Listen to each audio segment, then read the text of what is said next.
our little class here in Portland select the monthly text, and perhaps it's providential. This text was selected before the convention was announced, but the brethren here send the text from Isaiah 44, verse 13.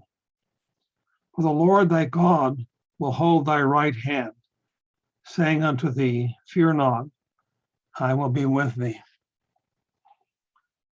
It's sure nice to see you all. Sister Sharon is here on another system, and we both send our love and greetings. And we always bring the love and greetings from our family in Ohio too, of Aaron and Sarah. You know, it is a great blessing to connect in this way. It would be a greater blessing to be personally together with you. So many of you we know and love, walked together over the years. And for this, we will wait a while. So our lesson is laboring to gain eternal rest. Running, laboring, striving while we do rest. And you know, brethren, essentially these both are a state of mind and less physical. Oh, no doubt there is physical toil and distress, just as there is need for undisturbed sleep. Yet faith and courage have moved some to Herculean tasks beyond human strength.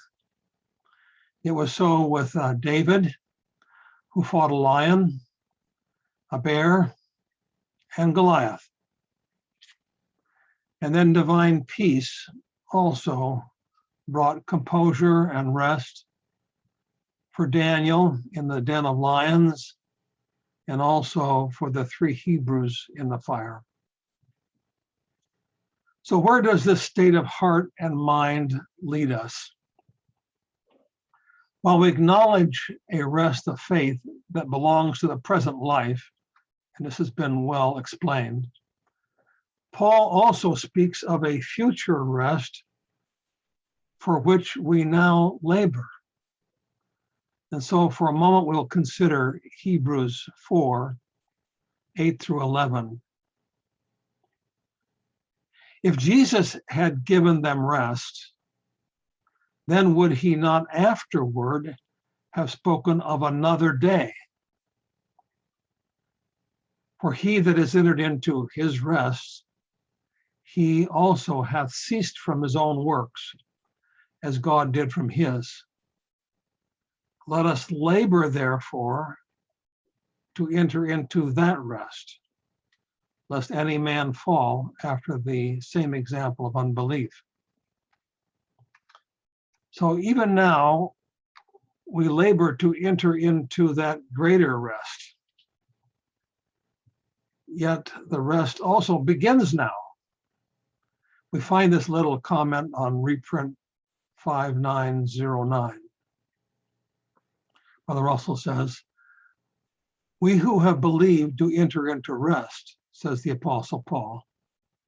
And this rest which we enter seems to have been typified by this promised land of Canaan.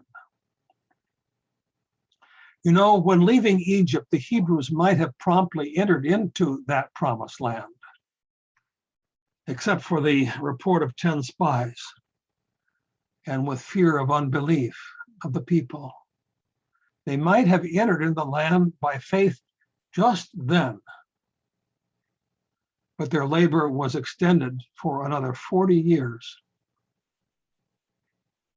Then again, they had to muster their courage and vigilance to enter the land of rest. It was still a land of milk and honey, yet there were more enemies to conquer. The fall and routing of Jericho might have bolstered their faith and courage to finish the work, but weariness and fear took its toll on faith in due time. The land was not purged of idolatry and enemies. Accommodation of opposers seemed to offer a little respite without the work to occupy all the promised land. Israel was never free from the thorns of doubt, fear, and skeptics while settling the land.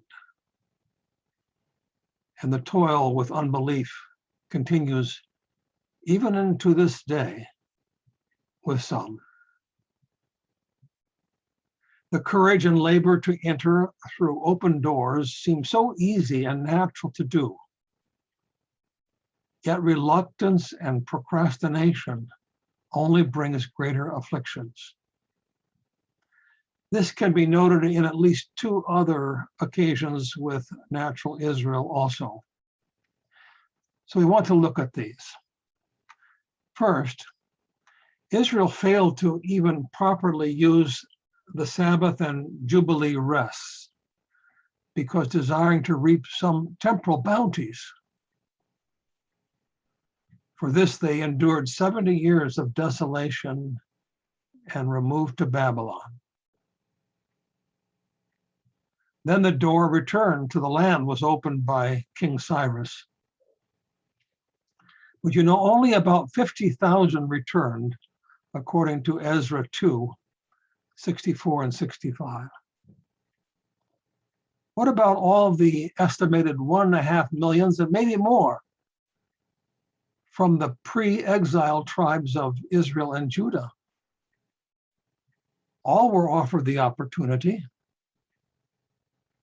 but most thought these homes and gardens in Babylon were sufficient. Maybe they should just wait and sponsor another generation the chance to return after other laborers rebuild the cities and temple. But the chance never came. Those that remained suffered dispersion to all the countries of the world. They would wait nearly 2,500 years to return to the promised land. Our second point is that you know about the laborers of Zion who did return from exile in 1878 and onward to build and to plant. They labored under the harshest conditions to drain swamps, gather out stones to plant and water new fields. Even after the Holocaust, 7 million Jews were caught behind an iron curtain of socialist Russia. Then arose another would-be Cyrus in Russia. In 1991, Gorbachev said that anti-Semitism had infected Russia for too long. Jews were free to emigrate, that is to leave, if they chose. Of course, this meant they should leave all their lands and houses and assets to the Russian state.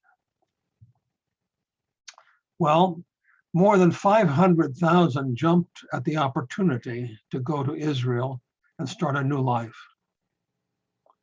Some 200,000 others emigrated to the United States and other countries that offered a bit more temporal comforts than the biblical lands. But what about the other millions left behind in Russia? Would life now be eased?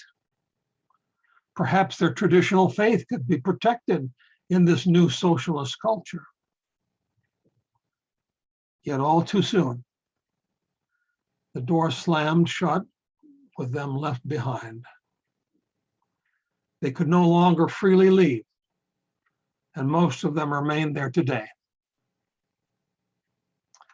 So, brethren, these are some examples of unbelief that prevented some from entering to the promised rest. Entering into the promised land of rest requires faith, promptness to act, and work here with sacrifices before enjoying the peaceful fruits of promise. And so I ask, how is it with us? Yes, we rest in faith from the troubles around us. But have we already arrived to the promised land with plenty of food on the table, clean air, clean clothes, many restitution conveniences in our hands, entertainment to soothe the mind or to stir our fantasies? Or is there yet labor for that which the five physical senses know little or nothing? What has God provided that eyes do not see, nor ears hear, for them that love him? Thine eyes shall see the King in his beauty. They shall behold the land that is far off. Isaiah 33, verse 17. What kind of eyes are these? What land is this? Who is the king? Paul says to the Romans, he writes in Romans 8, 24 and 25, for we are saved by hope, but hope that is seen is not hope. For what a man seeth, why did he yet hope for it? For if we hope for that we see not, then do we with patience wait for it? For what and how do we labor? Is our labor for earthly bread, for medical relief, for building a larger home, for collections of things that gather dust, for an academic degree, for a reputation that will be acclaimed in history books, or for bequeathing a larger estate for the next generation? Think about it, brethren. For what are we laboring now? Isn't it for the future, not for present comforts? There is a labor for things that do not endure, but for only the present moment. They are called comfort foods, fantasy fairs, amusement parks, joy rides, sand castles to be seen of others, and financial security, all elusive bubbles. Isaiah asked the question in Isaiah 55, 2, wherefore do you spend money for that which is not bread, and your labor for that which satisfies not? And Jesus said in John chapter 6, verse 27, labor not for the meat which perishes, but for the meat which endures unto everlasting life. Surely not all present pleasures are evil, but they are all for the here and the now, for the moment. People of the world labor for present comforts and are inevitably unfulfilled. Do we labor only for present comforts and relief? Not if we see the land that is far off in hymn 322. What poor despised company of travelers are these, who walk in yonder narrow way, beset by many foes. Why do they then appear so mean? And why so much despised? Because of their rich robes unseen, The world is not apprised. But why keep they that narrow road, that rugged, thorny maze? Ah, that's the way their leader trod. They love and keep his ways. Brethren, for this we labor with faith, not for present rest, although it has been promised sufficient for our needs, but we labor for the future land of peace and promise. Even then, the work will continue, but it will not be tedious or laborious. Think of working without ever becoming exhausted, working with unlimited power and resources, of works that will dispel the darkness and bring life and restoration to a dying world. Now we are laboring with the consuming sacrifice on the altar. But then Apostle John heard a voice from heaven saying unto me, Write, blessed are the dead which die in the Lord from henceforth. Yea, saith the Spirit, that they may rest from their labors, and their works do follow them. Revelation 14:13.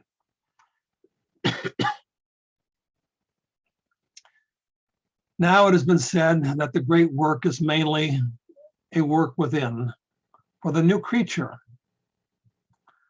For the manna of February 5, we read this. This is the will of God concerning you, even your sanctification. Coming to the scriptures to ascertain God's will, we will find that the great work which God asks of us, is not a work for others, but work in ourselves, subduing, conquering, ruling self.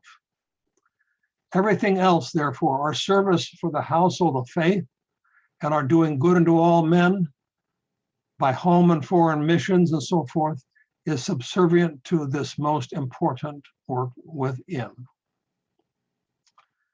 Well, end of quote. With this, one might say that God knows my heart, therefore I will spend each day in reading and meditation and just control my thoughts.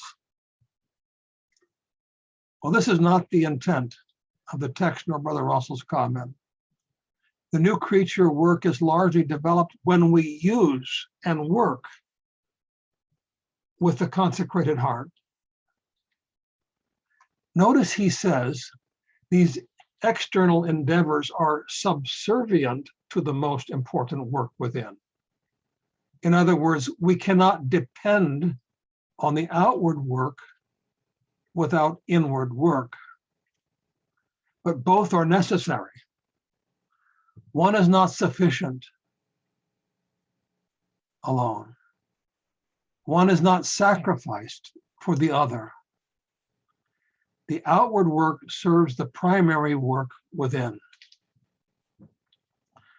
So labors are the result of a consecrated heart. James says, faith without works is dead, yet it is still labor. We have troubles without and within. Paul writes in 2 Corinthians 7, verse 5, we are troubled on every side, without our fightings and within our fears. So we ask, how do the saints labor to enter upon the heavenly Canaan and the rest to follow?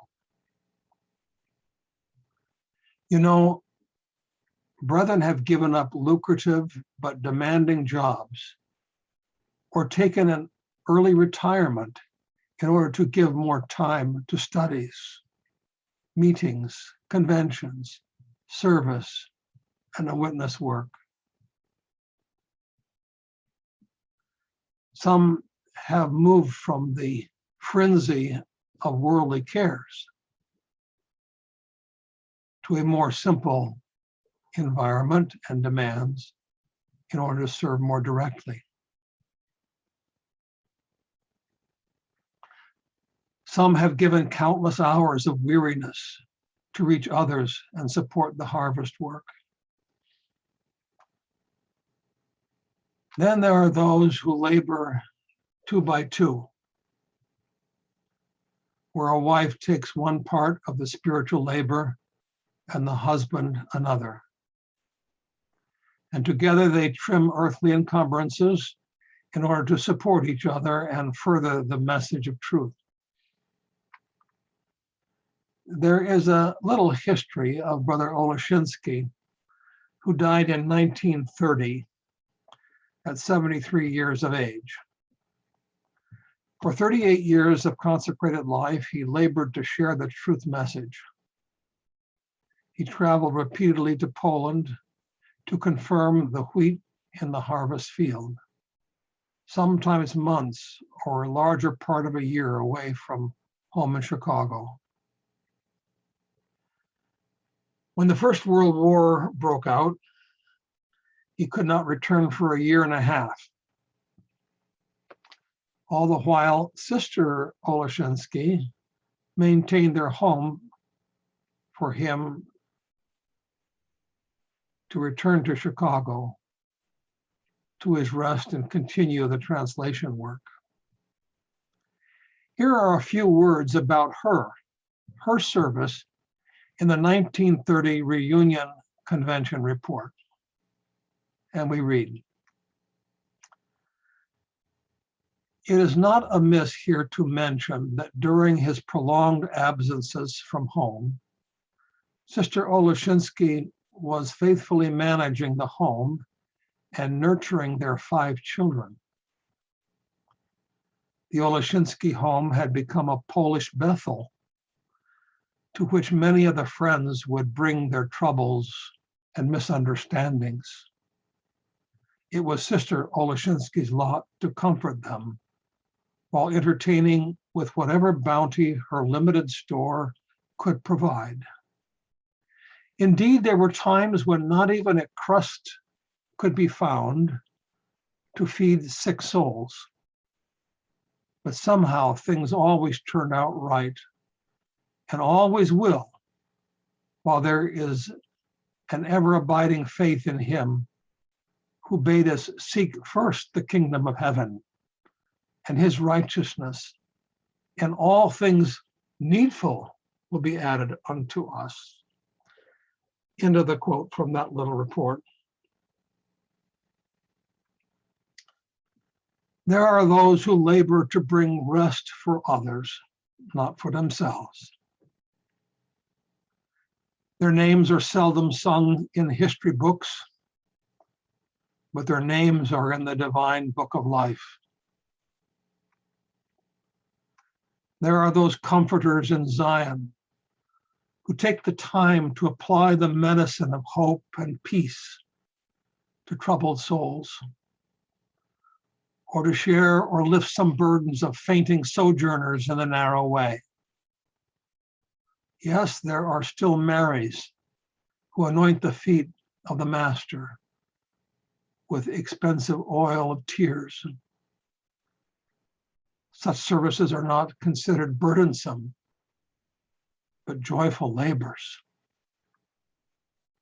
We remember, and maybe you remember too, the story of a young boy who rescued another boy caught in a snowstorm. He carried him through the bitter cold winter to a shelter. A passerby said, "He is too heavy. Let him walk himself." The young laborer replied, "He's not heavy. He's my brother." What is heavy for one is pleasure for another. Brethren, have you labored long and countless hours to help someone else?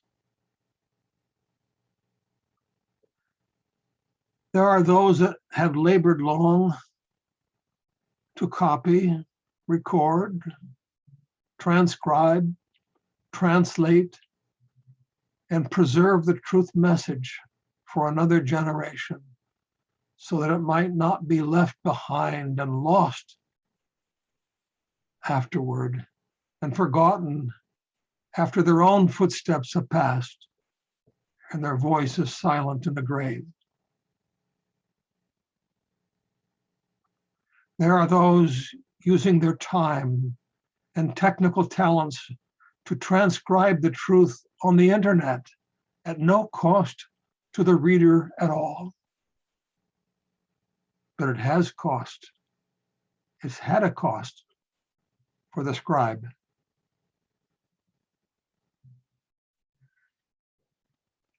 When body and mind can no longer carry the load, the aged ones encourage and cheer the younger ones. Those who have the strength to carry forward the banner of the Spirit of truth with the same purpose that the other generation did.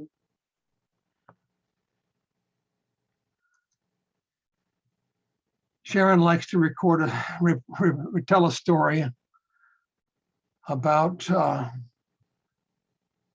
young crippled boy that could not participate with his colleagues in the school recital on the stage. And he was so happy. And someone asked him, "Why are you so happy when you could be on the stage?" The boy said, "Oh no, my job is to clap and cheer." Sometimes that's what we can do. That's part of our labor, to cheer those that can go on ahead of us. All these things and more constitute the labor, the energy, the diligence and persistence against foes within and without. It is carried on through good or evil report. Why do you endure in this labor?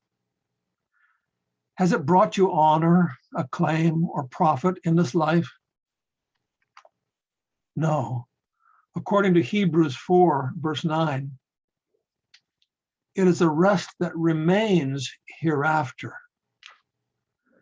According to verse 8, it is for another day. That day of rest follows when changing the sacrificial garments into glory garments. But notice, the rest from the labor ceases, but the work continues according to Revelation 14, verse 13. The work that follows will parallel the work this side the veil, and it is nicely summarized by the pastor in volume 3, page 235 and 236. He says, first, it is for the gathering and completing those remaining of the elect church.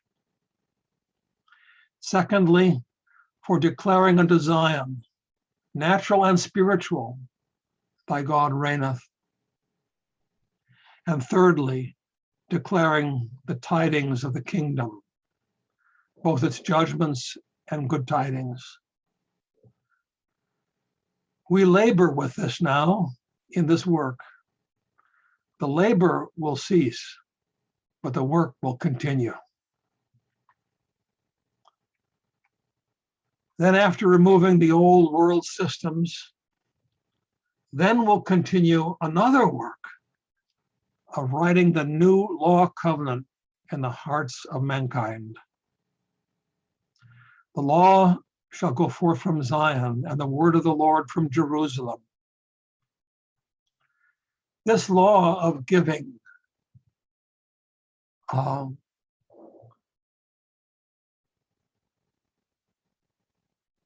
this law-giving work will not just be writing new ordinances and rules.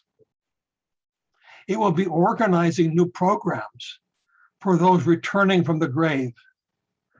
There will be work for educational programs, history lessons, healing of broken hearts, teaching how to purge fears and tears terror and greed, vengeance and pride from human hearts.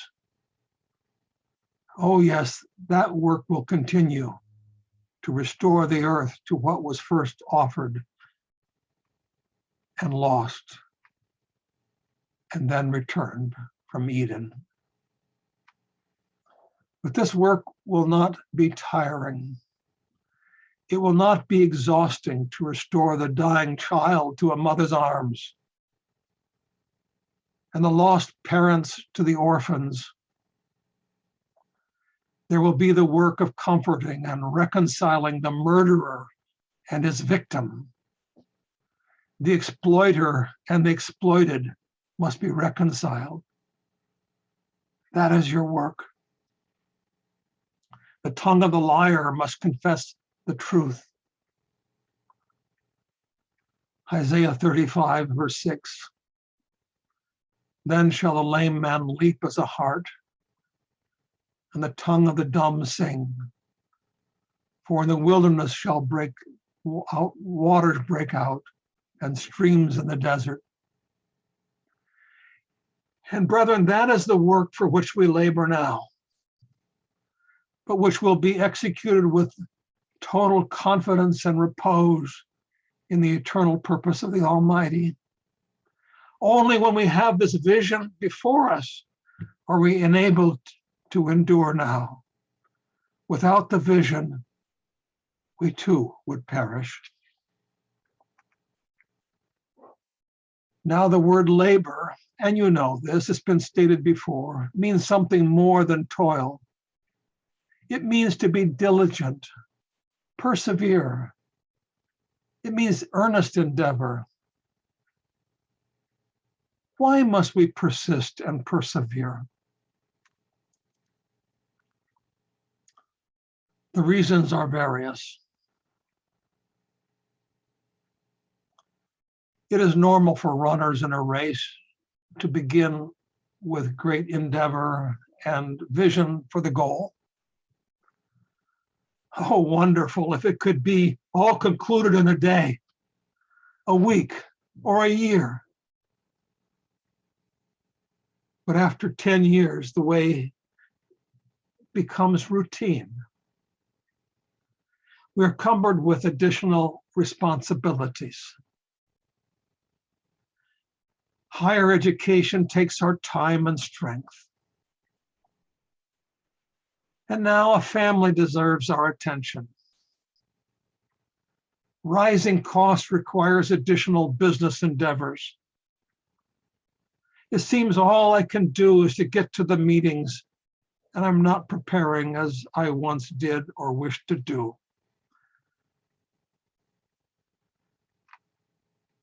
And then comes 20, 30 years or more that pass.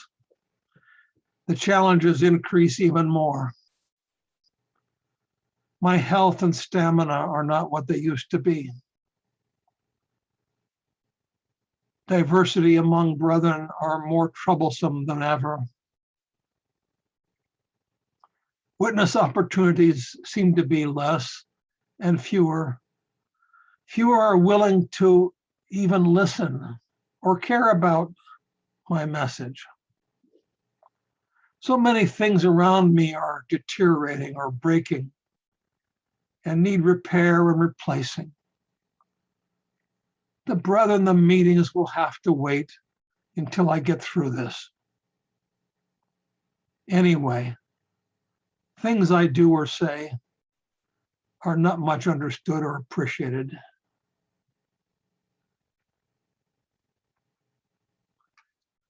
All of this brings to mind the question of persistence and remembering where we began. Where did we begin? What was our first love? What moved us to consecration and to give up this earth? It was laboring for that which remains, for the future. Where is the vision? Where is the mission, the great cause for giving our all? How do we refresh the courage and the purpose where we began? Do we need to spend more time with the saints, the young and the old, to share the dream and the hope? Can I prepare at least one comment for each study or testimony meeting? Can I put at least one tract or speak the word every time I go from my house? Can I comfort those who mourn and rejoice with those who rejoice, as well as offer our participation in the work that brings their joy? And what about the sick and the dying that we have walked some way with? What about the days and the hours to sit with them, to remind them of the hope, to read the scriptures and read some of those promises that Brother Larry read to us? Somehow we must shake ourselves, wake ourselves, draw our armor on more firmly, find and face the opportunities to use this little life. It is so short. Looking back, it will all seem too short. What did we do with it for these years? This means to labor with resolve, determination, endeavor, else it will slip from us. You will be taken by the cares of this life.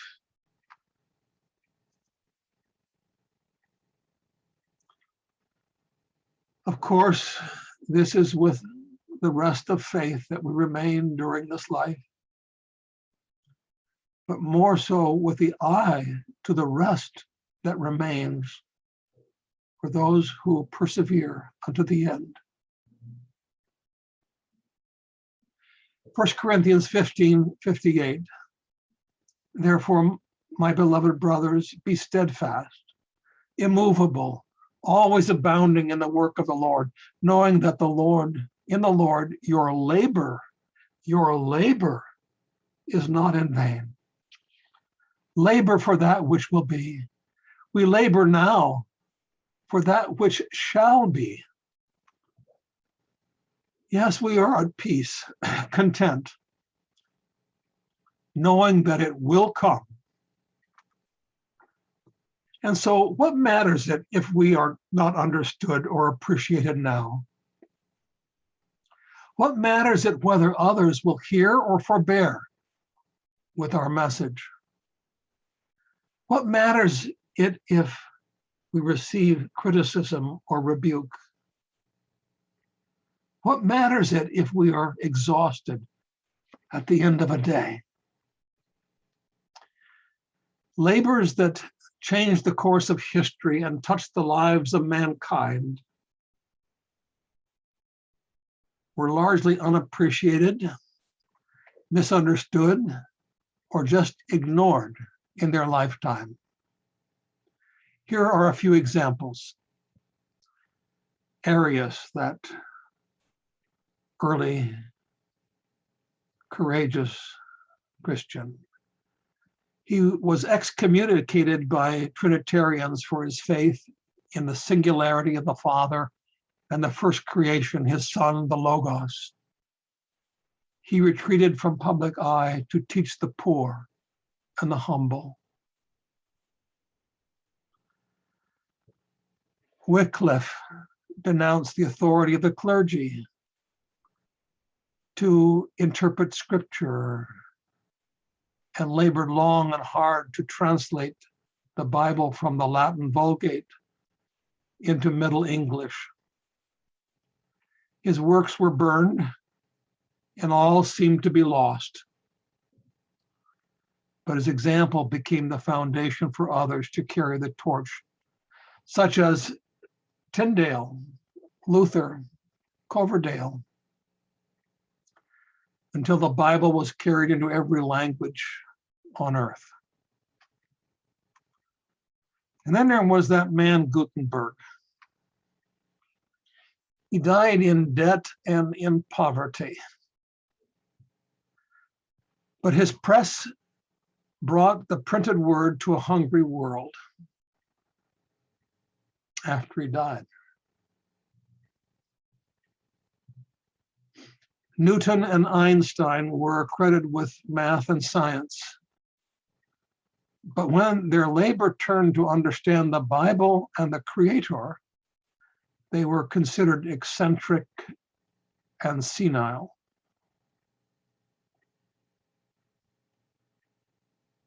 Theodor Herzl pursued his dream of a Jewish state, but never lived to see it. Then there was Eliezer ben Yehuda. Maybe you've read about him. He labored night and day to invent a modern Hebrew language for his people in the homeland. His countrymen thought him crazy, who wanted to keep their original tongues. He died in 1922, just after entering a last word into his new dictionary. That last word was nephesh, meaning life. After defining this, he breathed his last, and his wife found him in the morning with the candle burning still, slumped over the dictionary. Only afterward did the Hebrew people realize his work was necessary for the nation. So, brethren, when will we see the peaceable fruits of our labors? Romans 8:25. If we hope for that we see not, then do we with patience wait for it. Do we not only wait? Do we also labor for it? 1 Corinthians 15:58. Therefore, my beloved brethren, be ye steadfast, unmovable, always abounding in the work of the Lord, for as much as ye know that your labor is not in vain in the Lord. So you now rest in faith that your work will eventually have its fruit. We labor to enter into that greater rest when those fruits will bear their greater 12 manner of fruits, month by month, besides the river of life. Revelation 22, verse 2. All our experiences are part of the present labor. Hebrews 12:11. Now no chastening for the present seemeth to be joyous, but grievous. Nevertheless, afterward it yields the peaceable fruit of righteousness unto them which are exercised thereby. Wherefore lift up the hands which hang down, and the feeble knees, and make straight paths for your feet, lest that which is lame be turned out of the way. Oh yes, hymn number 258. I would love thee more and more, till this fleeting life is o'er, till my soul has gained the bliss of a higher state than this. Then I'll see what thou hast wrought. Then I'll love thee as I ought. Looking back, I'll praise the way Thou hast led me day by day. Amen. And back to you, Brother Ed.